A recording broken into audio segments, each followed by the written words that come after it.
Alrighty guys, so basically I'm kind of scared to tap into the old timing cover. Haven't changed that in over 10 years, and on top of that, I think that engine was built somewhere in like the 90s, considering the rope style rear mainsail.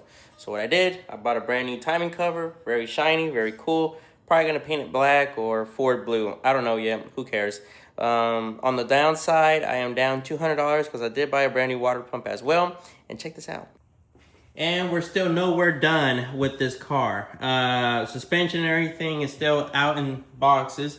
I did, however, mock up the front upper control arm. And yeah, I'm on a time crunch. I have no idea if I'm going to be able to do all this in time. October the 10th, people. October the 10th.